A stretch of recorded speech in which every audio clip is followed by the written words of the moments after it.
Je lis du livre de Esther, chapitre 3, au verset 6, ce qui suit. Cependant, il ne jugea pas suffisant de porter la main contre Mardochée seul. En effet, on lui avait révélé à quel peuple celui-ci appartenait et il chercha à exterminer tous les Juifs installés dans tout le royaume d'Assuérus, à savoir le peuple de Mardochée. Prions. Notre Seigneur et notre Dieu, nous te remercions pour la Bible, ta parole. Cet ouvrage qui nous explique comment l'ennemi utilise des individus afin de faire mal, de détruire des femmes et des hommes. Seigneur, tandis que nous lisons la parole, de nous aider à nous regarder dans ton miroir pour savoir si nous sommes des agents de Lucifer ou de Jésus de Nazareth. Merci Saint-Esprit, au nom de Jésus et pour ta gloire éternelle. Amen. Rappelle-toi, le roi Assuérus donna à Haman le poste de premier ministre et il exigea que les gens fléchissent leurs genoux devant lui. Mardochée, qui est un juif, nous avons vu dans Exode 20, verset 3, Dieu déclara à ce peuple, tu ne te feras point d'image taillée ni de représentation quelconque des choses qui sont en haut dans le ciel, c'est-à-dire des anges, des images du ciel, etc. Des images de Jésus aussi. Et ensuite, tu ne te prosterneras point devant elles et tu ne les serviras point. Exode 20, verset 3 et suivant. Tu vas chercher à nouveau. Pour les nouveaux, tu vas chercher cela. Dieu a dit ne pas faire cela, ne pas se prosterner. Voilà donc pourquoi, lorsque le roi ordonna qu'on le fasse pour Haman, Mardochée refusa d'appliquer cet ordre du roi. Nous avons vu qu'il était le seul. Tous les autres serviteurs se prosternaient devant Haman, mais Mardochée ne le faisait pas. Alors, les serviteurs jaloux le trahirent auprès d'Haman, qui s'organisa lorsqu'il entrait dans une pièce où se trouvait Mardochée.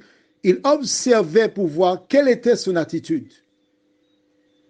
Mais Mardochée ne se prosternait pas devant lui.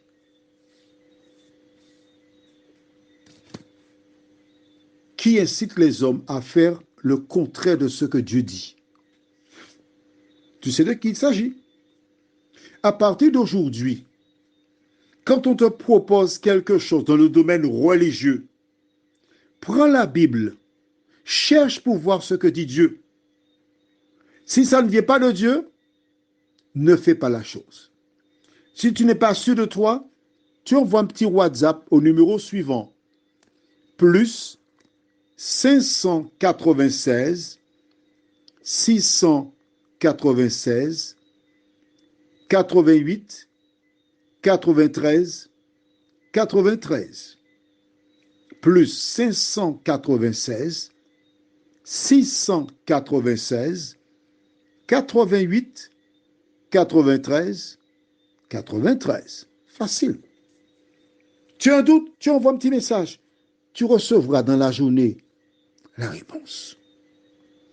Alors, Haman, que décide-t-il de faire? La Bible dit, je ne vais pas détruire Mardochée seulement, je veux détruire toute la famille de Mardochée. Est-ce que tu as vu ça? Mais si, on a lu ça.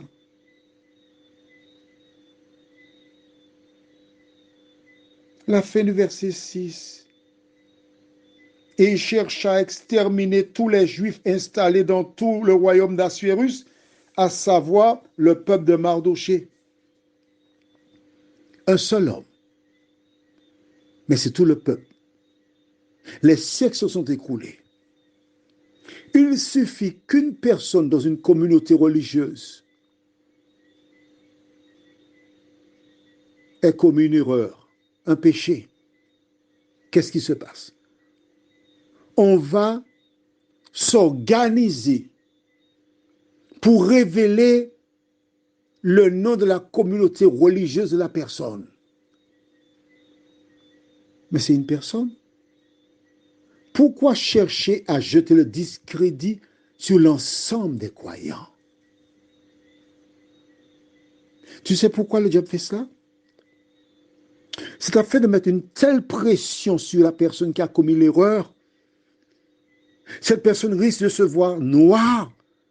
Que je dis noir. Le péché, c'est pas être noir, d'accord? C'est sorti comme ça, mais c'est pas ça. Elle peut se voir tellement responsable et l'ennemi lui dira, mais écoute, tout ce qui te reste à faire, puisque tu as jeté le discrédit, va mettre un terme à ta vie. Laisse-moi te dire une chose, toi qui m'écoutes. C'est le diable qui était derrière Haman pour exterminer tout le peuple juif. C'est le diable qui aujourd'hui utilise des gens qui cherchent à exterminer, détruire tous les peuples ou toutes les personnes qui sont dans une communauté quelconque en stigmatisant à cause d'une seule personne. C'est le même diable qui va inciter une personne à détruire ta famille. Pourquoi? Parce que ton frère a fait quelque chose de mal. Tu sais pourquoi ça vient du diable? Parce que Dieu dit, l'âme qui pêche, c'est celle qui mourra. C'est le coupable qui connaîtra le jugement de Dieu.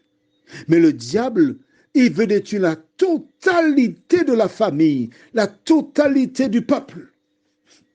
C'est ça, de l'injustice. Mais je veux te dire une chose, qui que tu sois, quel que soit ce que tu aies pu faire, des gens peuvent te jeter la pierre. Mais n'oublie pas que nous bronchons tous de différentes manières. Et ceux qui jettent les plus grosses pierres ont des fardeaux si lourds qu'ils ne se rendent même pas compte. Mais ils jettent des pierres quand même. Prions. Notre Seigneur, notre Dieu, nous comprenons pourquoi tout le peuple d'Israël a été condamné à mort. Parce que l'ennemi savait que de ce peuple naîtrait celui qui lui écraserait la tête. Aujourd'hui, toutes les fois qu'une personne se lève pour Dieu, il va utiliser des femmes et des hommes pour détruire cette personne, détruire sa famille et la rendre responsable de tous les malheurs qui frappent la famille, le parti politique, le quartier, la communauté religieuse. Seigneur, de nous aider quand nous voyons l'ennemi à l'œuvre, à l'identifier, à prier les uns pour les autres et demander à Dieu de nous aider. Cette grâce, nous te la réclamons au nom de Jésus et pour ta gloire éternelle. Amen. Je te souhaite une bonne nuit sous le regard de Dieu.